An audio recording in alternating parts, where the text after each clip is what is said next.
Mangapo. This is Tasha She, and this video is about America's first Indian school, Brafferton. Many people credit the Carlisle Indian School as being the first, but Brafferton was around probably 100 years prior to the Carlisle School. The students at Brafferton were children of tribal principal leaders of the tributary tribes who were in treaties with the British. They were taught both Christianity and the English language.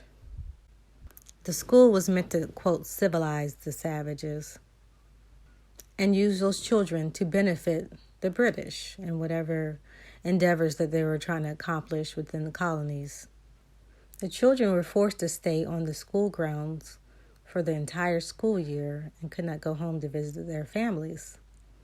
The teachers, called Indian masters, used all types of ways to brainwash the children and other tactics that might have been kind of cruel according to oral traditions of local tribes in the Virginia and North Carolina area.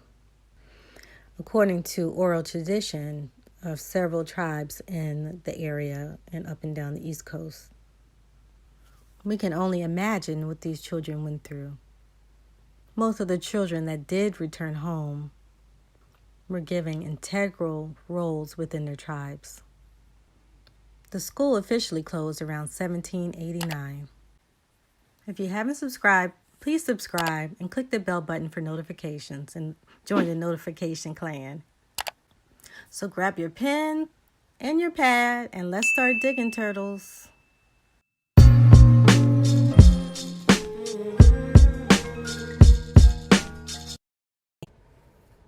Brafferton Indian School, America's first Indian school.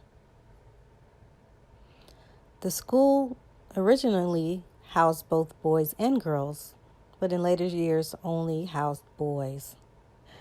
The first Indian school was Brafferton and was at Fort Christiana, Virginia in 1712 and possibly started in 1710. It did not have a formal school building. In 1718, the school was transferred to William and Mary, and by 1723, the boarding school facility was finished and was housed in the Brafferton building. The students were from local tributary tribes in treaties with the British Crown.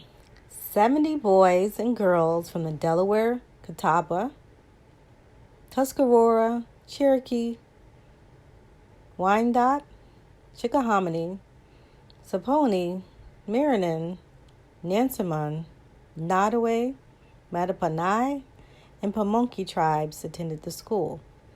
The school was built with donations by the Robert Boyle Charity and was later maintained by British aid and also by a manor with the same name as the school in Yorkshire, England. The school's goal was to Christianize and Westernize indigenous children, preparing some to become priests, Indian agents, and interpreters. Through treaties and trade, the English convinced indigenous leaders to send their children to the school to learn the ways of the, quote, white man. The school also produced major soldiers who were in both the French and Indian War and the American Revolutionary War. One of their well-known students was John Montour.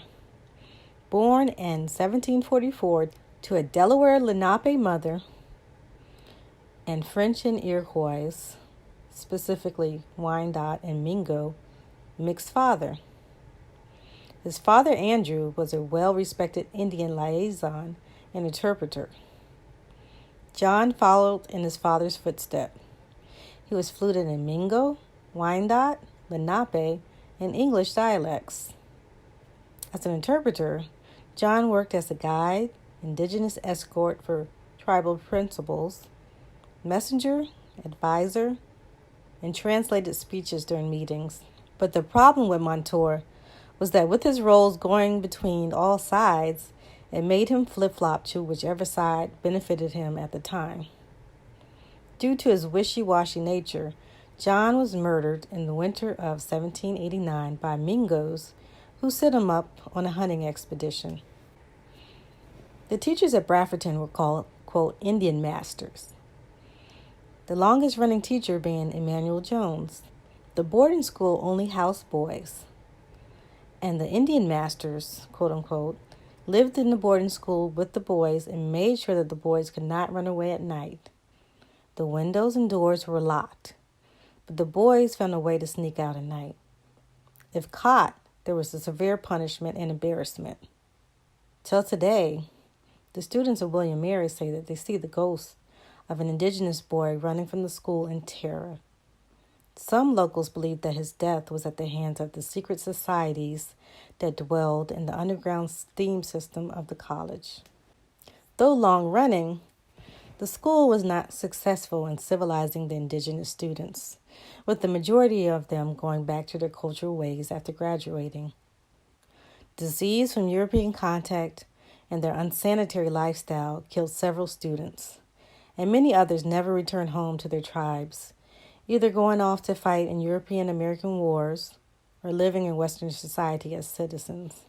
However, the school did benefit the tribes who sent their children to attend by giving them the ability to interpret and read treaties to protect their nations. Beneath the Wren Chapel is a crypt that contains beloved colonial governor Lord Botetourt and other distinguished Virginians.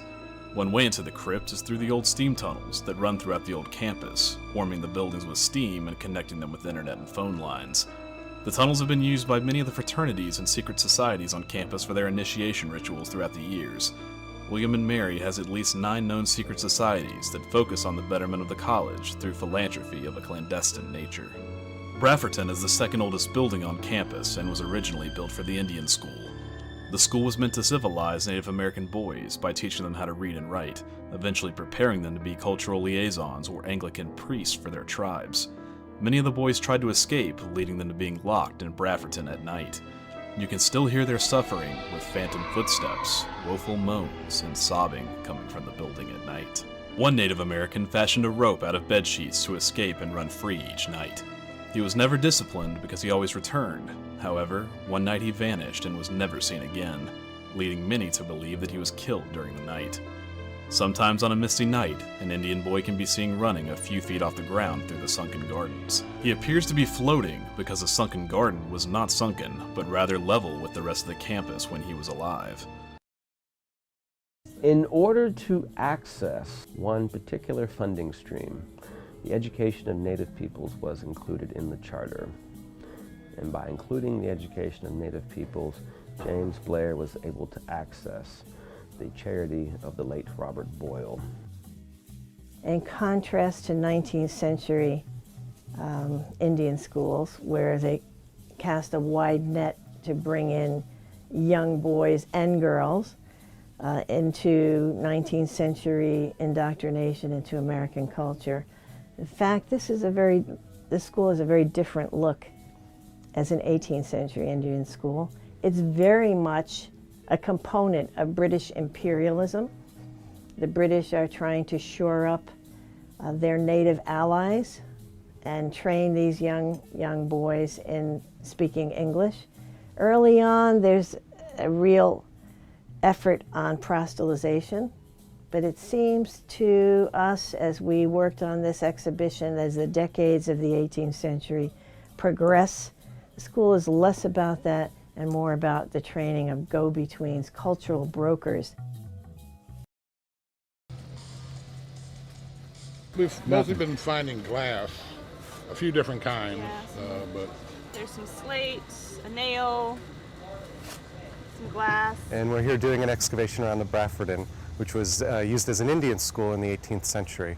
The Indian school is something that was part of the William and Mary's original charter in 1693. It was part of the original mission of the college. The first years that Indians are brought to William and Mary, to Williamsburg, is 1711, 1712, and then this building is built specifically to house and educate those Indians in 1723. But around the time of the American Revolution, the funding for the Indian school is lost, and so that's the last year that the school is in operation here. I am a member of the Pamunkey Indian tribe. What drew me to the project here at the Brafferton was the fact that Pamunkey people, as boys, went to the school in the 18th century. It's not all positive. There's negative and positives associated with the school. Native boys did die here. I can't imagine being kind of taken from your home that you've known. So that's negative in its aspect, kind of being pulled out from your tradition, from your home, from your family, and kind of being forced into this kind of white colonial education, European education. But at the same time, positives that come from, in my opinion, from the school here is a lot of these boys learn how to read and write. And the boys that went to school here who learned how to read and write took that education back to our community and used that knowledge, for example, to petition for our right. From the artifacts that we're seeing that they're still retaining their concepts of their identity, despite being in this very European American setting. Thank you for watching. If you liked the video, please give it a thumbs up. If you have anything to add to the video, please comment below. Tell me if you like the video, what you're looking forward to seeing on the channel, or something else that you want me to research and bring that information out. And if you're new here, don't forget to subscribe and click that bell button to get notifications and join the notification tribe.